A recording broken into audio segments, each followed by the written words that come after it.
자, 오늘 설교 제목은요, 결혼은 하나님의 선물. 한번 따라 하시겠습니다. 결혼은 하나님의 선물. 결혼, 하나님, 선물. 이 세 단어가 좋은 단어예요? 나쁜 단어예요? 좋은 단어예요. 결혼, 좋은 단어야. 하나님, 좋은 단어야. 선물, 좋은 단어야. 근데 어떤 사람은요, 선물은 좋아하는데 하나님은 안 좋아하고, 또 어떤 사람은요, 선물은 좋아하는데 결혼은 안 좋아하는 사람이 가끔 있대요. 아니에요. 결혼 좋은 거예요. 하나님 좋은 거예요. 선물 좋은 거예요. 여기 함께 예배드린 여러분들은, 저와 여러분은요, 이 세 가지를 다 가졌어요. 그죠? 혹시라도 결혼을 안 가졌다면 결혼도 가지시기를 주의 이름으로 축복합니다.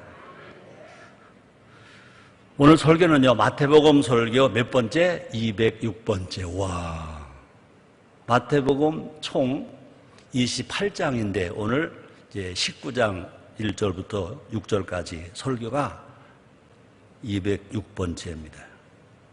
오늘은 무슨 명절 전입니까? 이제 추석 명절 전입니다. 우리나라의 대표적 명절 중에 하나가 뭐냐? 추석입니다. 제가 어렸을 때 그랬어요. 추석은 빨리빨리 온다고, 준비도 다 못해서 온다고 그래서 추석은 추석 온다고 그랬어요. 설은 이제 기나긴 겨울. 그래서 기다리기가 너무 힘들어. 그래서 설은 슬슬, 충청도 촌이 사투리로 설은 슬슬 온다. 추석은 축석 온다. 추석은 음력 8월 보름을 일컫는 말이잖아요. 그래서 추석을 뭐라고 그래요? 한가위라고도 합니다. 가을에 한가운데 있다. 가운데, 한가운데 달이다. 또 8월에 한가운데 날이다. 8월에 한가운데 날이다. 가을에 한가운데. 8월 달에 음력 한가운데 15일이니까. 또 연중 으뜸 명절로 꼽습니다. 한가위. 또 추석은 가을의 달빛이 가장 밝은 밤, 제일 밝은 밤, 좋은 밤이란 뜻으로 달이 유난히 밝은 좋은 명절이다. 설 명절은요, 달 못 봐요. 근데 추석 명절은요, 달이 큰 것 중에 제일 큰 달이 이 8월 보름, 추석 한거 명절 달입니다. 자, 근데 이렇게 좋은 명절인데, 민족이 그렇게 기뻐했던 명절인데, 그렇게 기다렸던 명절인데, 즐거워야 할 명절이 어떤 사람들에게는요, 스트레스가 쌓인대요. 근데 안타깝게도 요 근래 와서는요, 우리나라 대한민국이요, 국가 안보로 불안해요. 앞에서 말한 것처럼, 우리가 통성기도 할 때 말한 것처럼 제5차 핵실험을 했어요. 언제 또 어떤 반응이 그들이 우리에게 저지를지 알지 못하겠어요. 자, 이제 그 얘기는 아까 통성기로 했으니까 다 말끔히 씻어버리고, 추석 명절, 한가 명절에 스트레스가 쌓인다고 하는 거 조금 생각해보고 가자고요. 통계청에 따르면요, 명절 직후에 이혼율이 크게 증가된대. 설 명절 직후인 3월 달에, 추석 명절 직후인 10월 달에 이혼율이 제일 많아진대요. 명절에 이혼율이 증가하는 것은요, 왜 그럴까? 나는 욕심 때문이라고 생각해요. 이기심 때문이라고 생각해요. 남을 배려하지 않는 이기심. 우리나라는요, 이타심은 좋은 말입니다. 근데 이타심이라는 말을 하려면 생각해야 나와요. 근데 이기심이라는 말은 워낙 그동안 5천년 동안 많이 말했기 때문에 생각 안 해도 이기심 그래요. 우리는 이기심으로 살지 말고 이타심으로 삽시다. 남편은요, 자기 집만 챙긴대. 자기 부모만 챙긴대. 그러니까 아내로 볼 때는 남편은 시집만 챙긴대. 또 아내는요, 시댁에 가서 일하는 게 싫대. 왜 그럴까? 서로 배려하지 않고 서로 이기심만 드러낸 것 아닌가? 그리고 이것이 뭐냐? 이것이 이혼을 높인데 이거 될 일입니까? 아니죠. 앞에서 말했잖아요. 결혼은 뭐라고요? 하나님의 선물이에요. 사람의 선물이 아닙니다. 대통령 선물이 아닙니다. 그죠? 하나님의 선물입니다. 말씀 한마디로 세상을 창조하신 하나님의 선물입니다. 인간의 생사화복을 주장하신 하나님의 선물입니다. 지금 추석날 서로 좀 이기심 때문에 다퉜다고 그것이 이혼이 된다? 아니라는 것입니다. 자, 마태복음 19장 20장은요 천국과 제자도에 대한 예수님의 가르침인 것입니다. 천국 일꾼으로 부름받은 제자들이 세상에서 어떻게 살아야 하는지, 어떻게 살아가야 하는지 예수님이 가르쳐 주시는 것입니다. 오늘 이 말씀도요 최성교의 설교로 여러분 듣지 마세요. 예수님의 가르침을 제가 풀어서 여러분들에게 알려드리는 것으로 받아들이시기를 주의 이름으로 축복합니다. 자, 오늘 본문은요 뭘 얘기하느냐? 결혼과 이혼에 관한 이야기를 합니다. 이제 이혼에 대한 얘기 다음 주 얘기, 오늘은 결혼에 대한 얘기입니다. 이 시간 결혼과 이혼에 관한 예수님 가르침을 통해서 결혼이 하나님의 선물임을 깨달아라. 다시 한번 따라 해주시기 바랍니다. 결혼은 하나님의 선물이다. 아마 저도 결혼이 하나님의 선물이라는 말은 많이 안 했을 것 같아요. 그러므로 우리는 모두가 다 가족과 하모니하고 특히 남편과 아내와 남편, 부부가 하모니하는 즐거운 추석 명절을 보내셔서 다른 때보다 추석 명절 되니까 우리도 행복해졌다, 화목해졌다 이런 노래가 막 울려 퍼져나가게 되기를 주님의 이름으로 축복합니다. 자, 오늘 1절, 2절 한번 같이 읽겠습니다. 네, 빨리 안 뜨냐. 같이 읽습니다. 시작. 예수께서 이 말씀을 마치시고 갈릴리에서 떠나 요단강 건너 유대 지경에 이르시니 큰 무리가 쫓거늘 예수께서 거기서 저희 병을 고치시더라. 1절과 2절에서는요 어떻게 하셨어요? 병을 고쳤다 그랬습니다. 우리의 주님은요 어제나 오늘이나 영원토록 동일하십니다. 우리의 주님은 우리 영혼만 구원하시는 예수님이 아니라 우리의 병을 치료하시는 예수님이십니다. 가난과 저주를 물리치고 부욕해 하시는 예수님.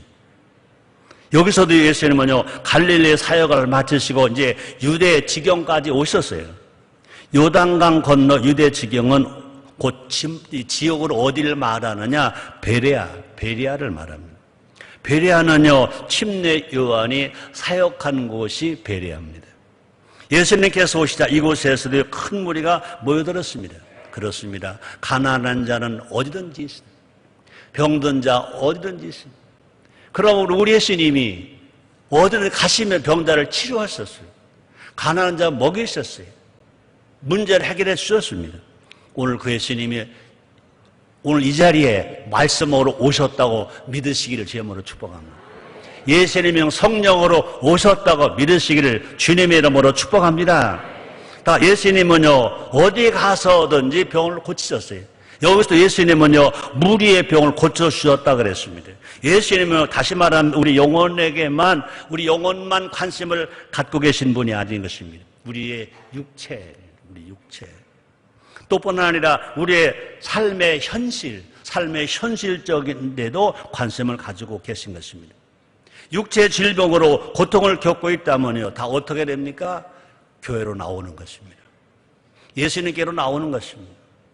문제가 있다면 어떻게 됩니까? 예수님께로 나오는 것입니다. 예수님 말씀하셨습니다. 마태복음 11장 28절입니다. 잘 아시죠? 수고하고 무거운 짐진 자들아 다 내게로 오라. 내가 너희를 쉬게 하리라. 저도요 오늘 목사니까 설교만 하러 온 거 아닙니다. 저도요 한 주일 동안 살면서 수고하고 무거운 짐이 없겠어요? 있죠. 그러므로 저도요 오늘 설교만 하러 온 게 아닙니다. 하나님의 집인 성전, 예수님의 몸인 성전, 우리 성전을 찾아오는 모든 성도 여러분들을 만나러, 예수님 만나러 저는 여기 예배를 인도하기 위해서 또뿐 아니라 설교만 하러 온 것이 아니라 그 예수님을 만나러 왔다고요. 설교하는 저도요 지금 설교하면서 지금 은혜를 받고 있다고요. 지금 치료받고 있다고요. 문제를 받고 있다고요. 누구런지입니다. 남녀노소 빈부귀천 누구런지입니다. 교회 오면 주님을 만나요. 주님을 만나면요, 문제가 해결돼요. 병은 치료받아요. 그런 은혜, 그런 역사가 지금 이 자리에서도 일어나고 여러분 다 체험되기를 주님의 이름으로 축복합니다. 현대의학은요, 못 고칠 병이 참 많아요. 근데 예수님께는요, 못 고칠 병이 없다 그랬습니다.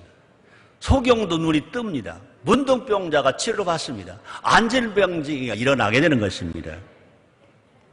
자, 그렇기 때문에 여러분, 혹시라도 이제 명절을 세시고 명절 스트레스로 인하여 병이 왔다면 절대로 이혼하지 마시고 낙심하지 마시고 예수님께로 가지고 와서 다 치료받고 풀어지고 해결받고 또 행복한 역사가 일어나게 되기를 주의 이름으로 축복합니다. 따라 예수님은 치료해 주시고 예수님은 회복해 주신다. 맞습니까? 예수님은 지금 십자가를 향해 가시는 중이잖아요. 오늘 이 말씀을 할 때는 예수님께서 이제 우리 인류를 구원하기 위하여 인류의 죄를 다 지시고 이제 대신 십자가를 지시기 위해서 가시는 그 길입니다. 그 길에서 이런 일이 일어난 것입니다. 십자가를 지실 때까지 계속해서 예수님은요, 가르치시고 병을 고치시는 것입니다.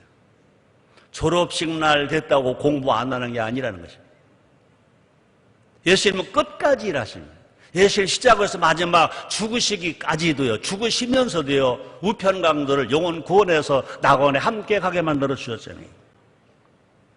예수님은요, 예수님 하실 일을 절대로 사역을 쉬지 않으셨습니다.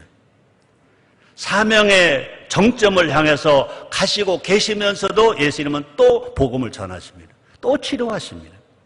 자, 볼까요? 이제 3절, 6절 봅니다.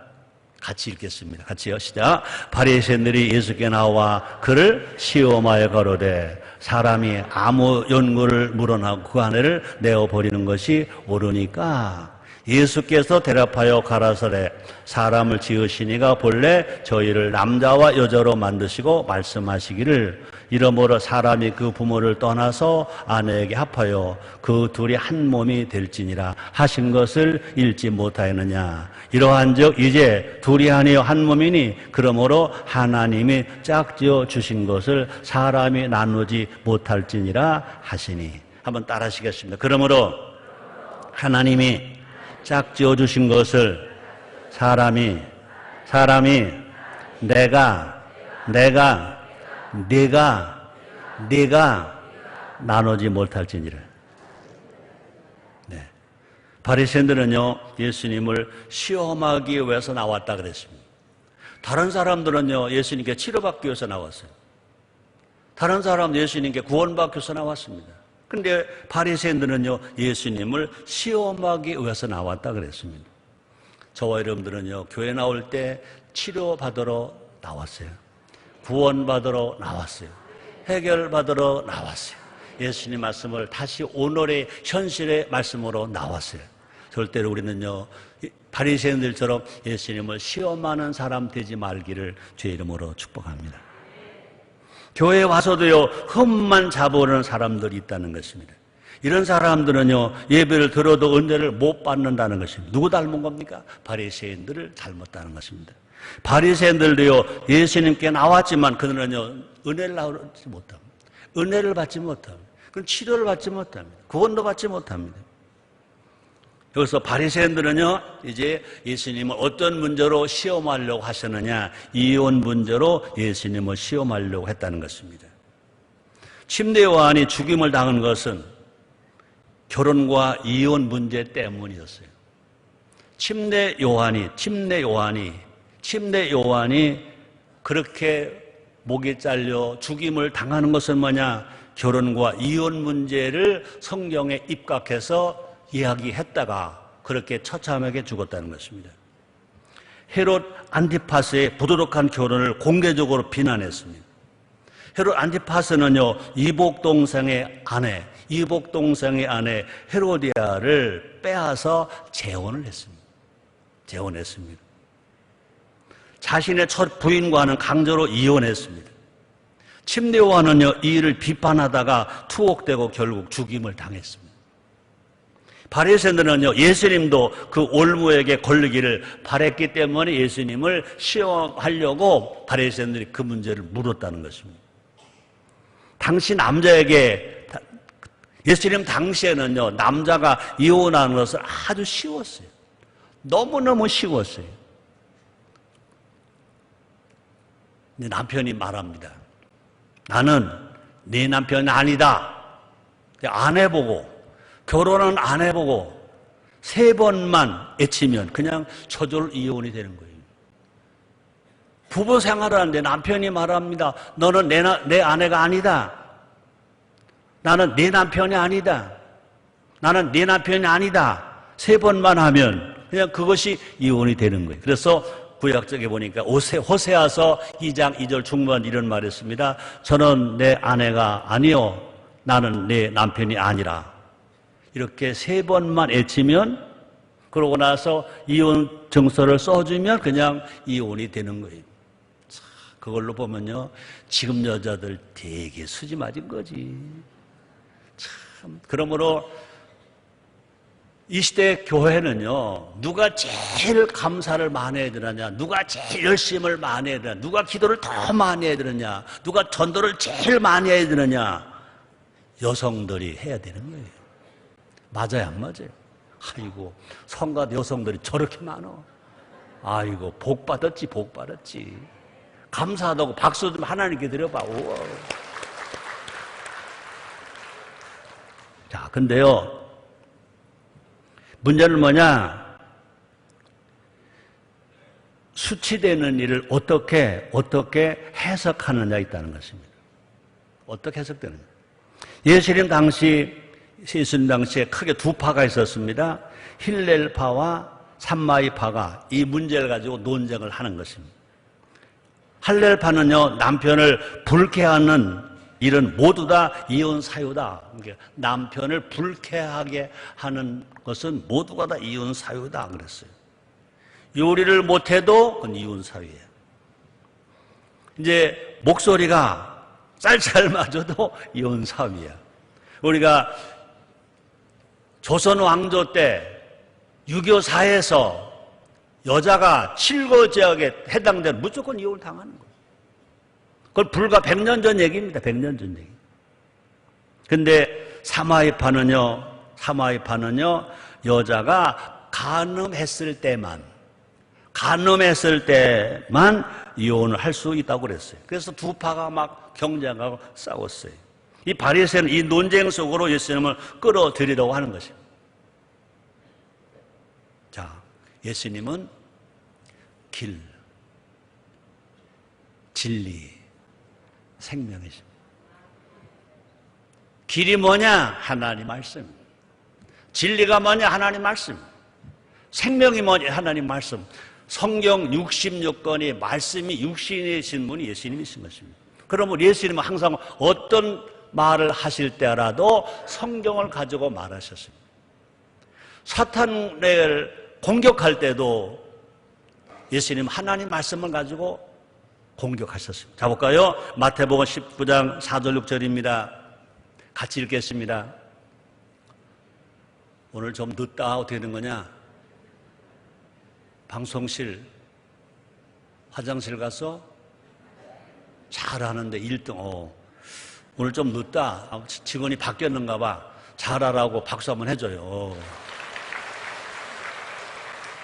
자, 마태복음 19장 4절 6절 같이 읽습니다. 시작. 예수께서 가라사대, 다시요, 죄송합니다. 내가 잘못 읽었어. 대라파요를 빼서 다시요, 시작. 예수께서 대라파요 가라사대, 사람을 지으시니가 본래 저희를 남자와 여자로 만드시고 말씀하시기를 이러므로 사람이 그 부모를 떠나서 아내에게 합하여 그 둘이 한 몸이 될지니라 하신 것을 잃지 못하였느냐. 이러한즉 이제 둘이 아니요 한 몸이니 그러므로 하나님 짝지어 주신 것을 사람이 나누지 못할지니라 하시니. 제가 급하다 보니까 막 빼고 읽고 다시 읽을게요. 제가요. 마태복음 19장 4절 6절입니다. 예수께서 대답하여 가라사대, 사람을 지으신 이가 본래 저희를 남자와 여자로 만드시고 말씀하시기를 이러므로 사람이 그 부모를 떠나서 아내에게 합하여 그 둘이 한 몸이 될지니라 하신 것을 읽지 못하느냐. 이러한 즉 이제 둘이 아니요 한 몸이니 이러므로 하나님이 짝지어 주신 것을 사람이 나누지 못할지니라 하시니라. 이걸 보면 동성애 해야 돼요, 안 해야 돼요? 동성 결혼 해야 돼요, 안 해야 돼요? 결혼은 남자와 여자가 하는 것입니다. 결혼은 남자가 아내에게로 가는 것입니다. 남자가 여자에게로 가는 것입니다. 이것이 결혼입니다. 이렇게 해야 우리는 뭐 할 수 있어요? 자녀를 출산할 수 있습니다. 이렇게 해야 우리는 누구를 만들 수 있습니까? 사람을 만들 수 있습니다. 남자, 여자가 결혼하지 아니하고 여자가 결혼하고 남자가 결혼하면요 절대로 자녀를 출산할 수 없습니다. 사람을 만들 수 없습니다. 지금 동성애를 주장하고 이것이 법으로도까지 보장을 받으려고 합니다. 만약에 그렇다면 사위가 왔는데 남자야. 아이고. 미안합니다. 말을 잘못해. 사위가 왔는데 여자야. 며느리가 왔는데 남자야. 돼요, 안 돼요? 안 돼요. 얼마 전에 제가 국회에 가서 대담을 했어요. 아주 쉬운 얘기했습니다.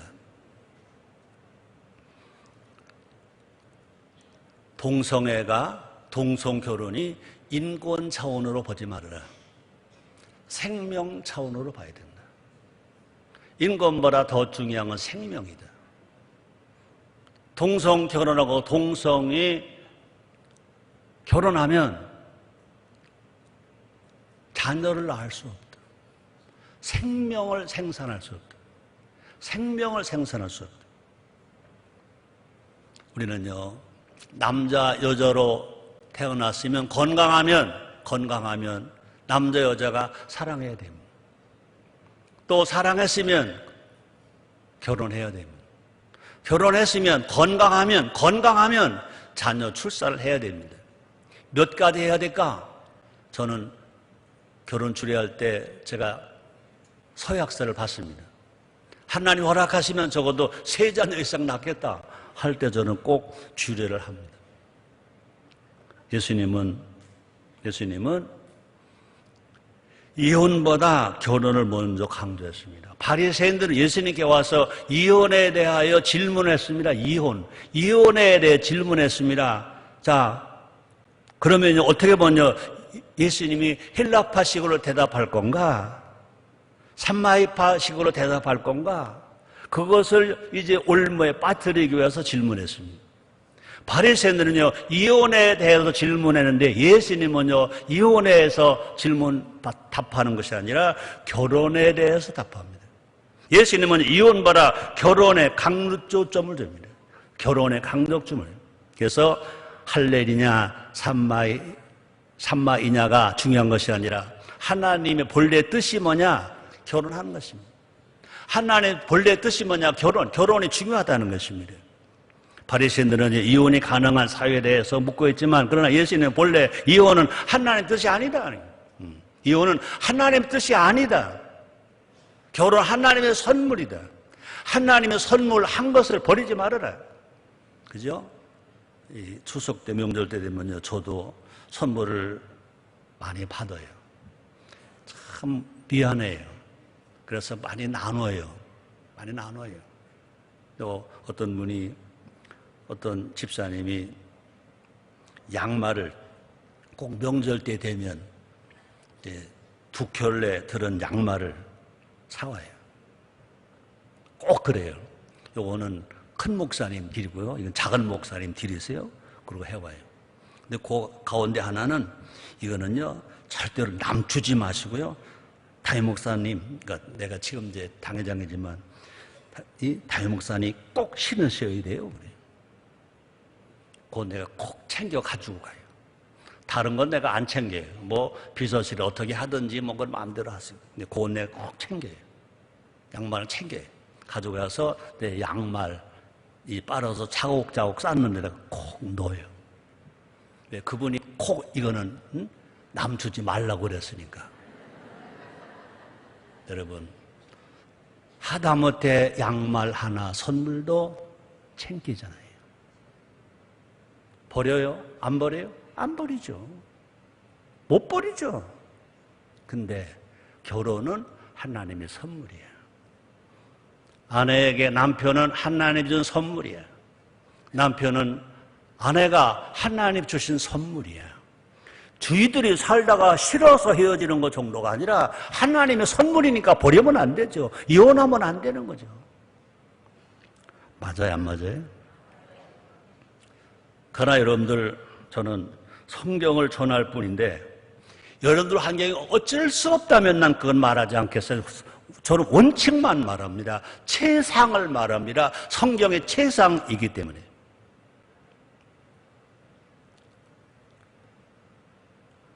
바리새인들은요, 이혼이 가능한 사회에 대해서 묻고 있지만 예수님은요, 본래 이혼 하나님의 뜻이다 라는 말씀을 하시는 것입니다. 바리새인은요, 이혼을 법적인 문제로 여겼지만 예수님은 이혼을 영적인 문제로 삼았다는 것입니다. 당시 사람들은요, 결혼에 대한 하나님의 뜻에 둔감했어요. 아마 지금도 마찬가지인 것입니다. 오늘날 우리 사회도요, 결혼에 대한 하나님의 뜻이 둔감해요. 그저 그냥 저희가 좋으면 만나고 저희가 좋으면 결혼하고 저희가 싫으면 결혼한 것을 파기한다. 그게 아니라는 것입니다. 안타깝게도요, 근대 그리스도인들도 마찬가지라는 것입니다. 하나님의 법칙이 아니라 하나님의 선물이 아니라 하나님의 말씀이 아니라 세상의 풍조대로 따라가려고 한다는 것입니다. 프란시스 첸 목사는 이런 글을 썼습니다. 부부 제자도 이렇게 말했습니다. 결혼 문제에서 예수님을 닮는다는 것은 특히 중요하다. 결혼이 하나님의 영광과 복음이 무엇인지 보여줄 수 있는 매우 강력한 방법이기 때문이다. 결혼 생활이 하나님 아버지께 영광을 보여줄 수 있는 방법이라는 것입니다. 결혼 생활이. 하나 영광을 위해 사는 것은 때로는요, 고통이 따르죠. 고통이 따르는 거예요. 왜? 세상이 타락했기 때문에 고통이 따른다는 것입니다. 마찬가지입니다. 결혼 생활에도 건강한 결혼 생활을 지키기 위해서요, 고통이 따른다는 것입니다. 아무리 믿음이 좋은 성도에게도요, 결혼 생활에는 뭐가 있다? 분명히 위기가 있다는 것입니다. 그래서요, 존 비오 목사 사모가 한 기도입니다. 사모의 기도입니다. 하나님, 천국에서 남편과 함께 살지 않아도 된다고 약속만 하신다면 이 결혼 생활을 계속하겠습니다. 여러분 걱정하지 마세요. 천국 가서는요, 여러분 남편하고 안 살아도 되니까 걱정하지 마세요. 천국 가면요, 여러분 아내와 안 살아도 되니까 걱정하지 마세요. 천국 가면요, 남자 여자가 없어. 모두가 다 하나님 편에는 아들이야. 예수님 편에는 모두가 신부야. 걱정하지 말고 푹 사시기를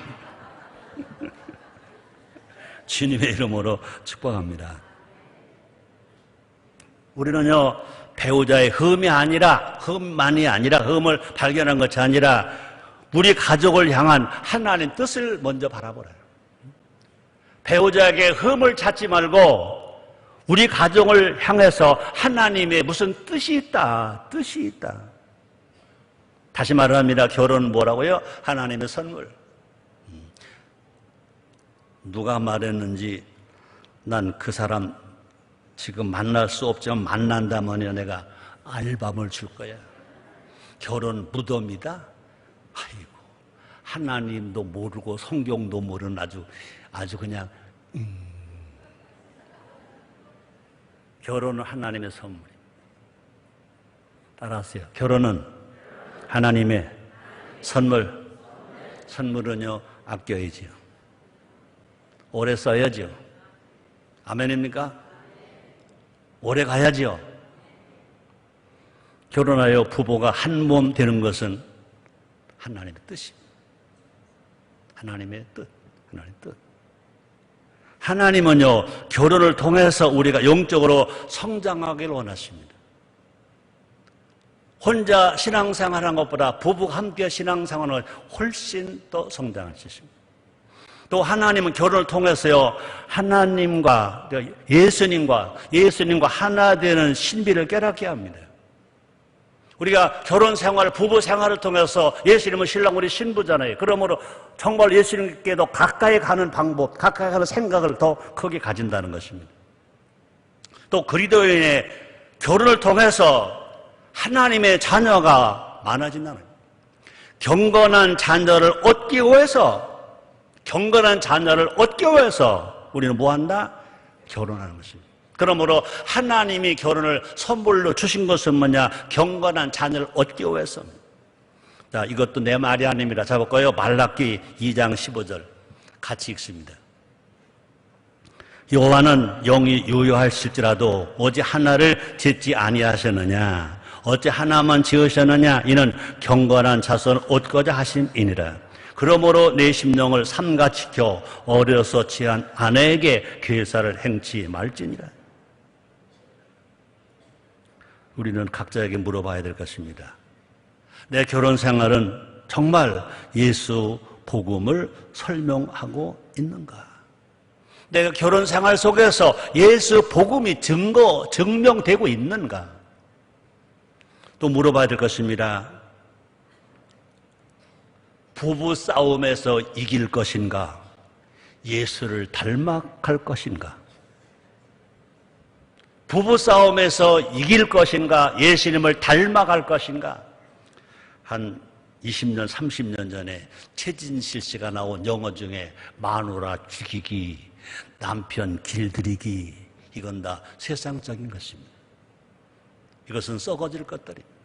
이거는요, 남편 세우기, 아내 사랑하기, 가족 사랑하기, 부모 잘 공경하기, 나라에 애국하기, 자연을 보호하기, 어려운 사람들을 도와주기, 성경 치료의 삶을 우리가 5천만 국민은 다 못한다 하더라도 1200 신자만이라도 그렇게 산다면 절대로 북한 핵은 한 번도 사용하지 못하고 폐기될 줄 믿습니다. 남북한 7,500만 동포가 이제 국민이 되어서 함께 어우러져서 하나님을 기쁘시게 하는 정말로 선교 대국이 틀림없이 될 줄 믿습니다. 그런 일에 저도 참여하고 여러분도 동참해서 하나님 아버지께 영광을 돌려드리는 우리, 정말로 삼천일반도 금수강산 이 한반도 땅이 전 세계에서 제일 살기 좋은 나라, 행복한 나라, 하나님을 제일 많이 기쁘시게 하는 나라가 되게 합시다. 하나님 감사합니다. 영광, 찬양, 존귀 주님 홀로 받아 주시옵소서. 예수님의 이름으로 기도드렸나이다. 아멘.